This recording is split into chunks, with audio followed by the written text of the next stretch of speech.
AskReddit by Skidnix. What are some types of businesses you are surprised still exist given advances in technology? Not a job, but I'm surprised they still print phone books. I mean, the last one I received was only about the thickness of a National Geographic, probably even thinner.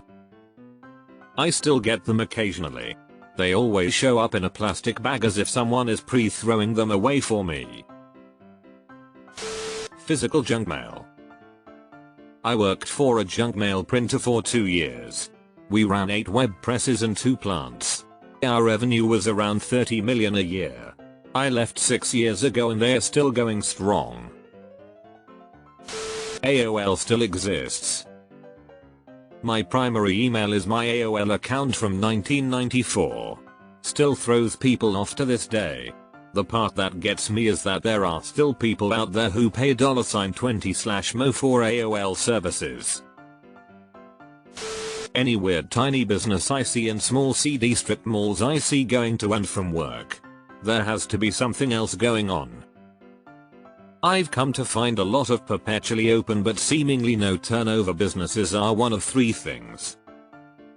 1. A front. 2. A portion of some overly wealthy person's portfolio that is somehow overlooked and still running. 3. Does their business in the back? I don't mean CD. I mean that they cater or supply and the front shop is just a meeting place of sorts. Classmates.com. http://classmates.com.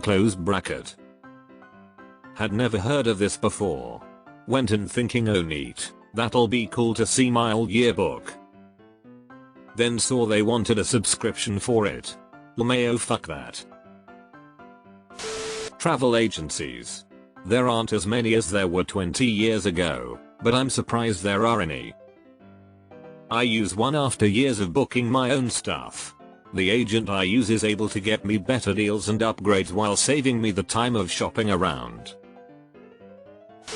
Not sure what the correct translation is, but it's all skunft in German, like this one here, https://118811.at/yen/. It's a hotline that you can call to get phone numbers of certain people or companies, meaning there's real call center agents answering those calls and looking up stuff for you for €64 per minute. They also have an alarm service where they call at a specific time to wake you up. In the US the number 411 does that. A while back when he first got an iPhone, my father-in-law used it to call 411 and get the number for a local place. Sounds like a mid-tier headbug joke. The multitude of providers for telegrams.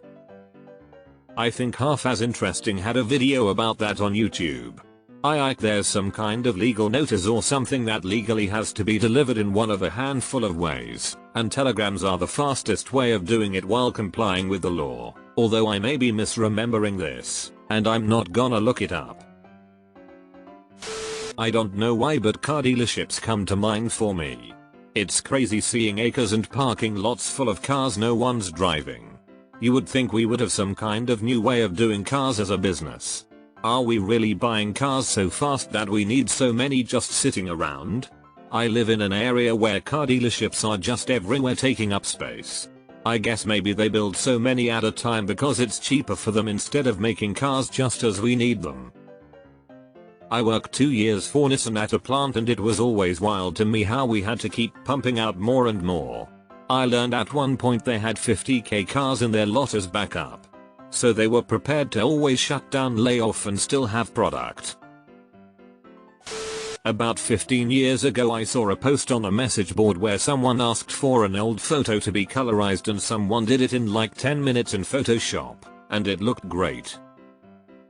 Someone else replied saying their uncle was a professional photo retoucher and that people should use their services instead of asking people online to just Photoshop them for free because otherwise the photo retouchers will go out of business. As in their position was that software like Photoshop was objectively unethical to use for this purpose. Okay, sucks to be your uncle, but how is that anyone else's problem? I'm sorry, his entire career has been superseded by technology that makes the process so trivial that people don't even bother to charge for it. But if that's your case for not using the service, then arguably digital cameras are unethical because they reduce the need for photo labs. Oh, you're using a calculator? Have you considered the feelings of the abacus makers? A lot of us are going to know what that feels like in a few years when AI eats up a bunch of customer service and basic coding jobs. Redbox. When they had games it was nice. Played Jedi Fallen Order that way. Got a lot more use from my Xbox One and Xbox Series X that way. But when they stopped the use of it got a lot weaker and I went more to PC. They had some good movies occasionally. Transcription. When I was about 18 they started using voice-to-text technology and pretty much everyone in the field was phased out as cheaper alternatives became available. Turns out, there's still a strong market for transcriptionists. Physical paper newspapers. Especially local newspapers. Can't wait to find out what happened yesterday. There is still a convert your VHS to DVD place in a suburb near me. I can't figure out how they make enough money to stay open. People use them for old home movies now. Not saying that market's big, but it's there. You can still get Pegasus beepers and they are more expensive than a burner phone. They have much better reception than mobile phones. In elevators, basements, valleys, they work everywhere. Operators. Genuinely curious who would still dial 0 to have someone look up for them, and a landline only at that, when they could just use Google. Drafting agencies and departments at large companies. These people used to make blueprints, but now they just import the CAD file into their template, and fuck it up in the process. It's like Motherfucker, I already drew it in CAD for you. How in the hell are you giving me back my drawing with half of it missing? I'm a firm believer that they only still exist because they unionized when they were still relevant. Whale oil lamp repair. Whale oil be fucked. VHS rental stores because who needs streaming when you can spend an hour searching for a movie and then rewind it manually? I used to and you still can borrow DVDs from a public library, also CDs. Yeah, VHS not so much, but there's nothing on streaming. There's a lot, but they don't have anything after you've picked over what you wanted and for some reason binge lots of shows at once. When you want to watch something, it's exactly like going to Blockbuster with your friend or a romantic partner and do you want to see this meh? You don't want to see everything, and you can't agree and end up with there's nothing to watch. But at home, streaming, you don't have to put on outside clothes and shoes to get a mediocre compromise you won't finish. Phone booth operators. Phone? Or toll booth? Key cutters. I feel like there should be vending machines that do this. There are. And that machine has every blank imaginable, except the one that you want. My space is still running. But its server crashed and lost all the old photos and everything except for the celebrity ones apparently. I'm surprised a weatherman is still a job considering we have the weather on our phones. It is the interpretation of all the data that keeps the weatherman in a job, and it's that interpretation that we all see. Publishers Clearinghouse. Let's cut the bullshit out already with this stupid business. Go bankrupt already.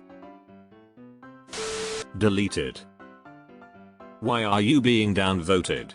It seems obvious to me that as science advances, humanity's need to attribute the unknown to various superstitions should decrease.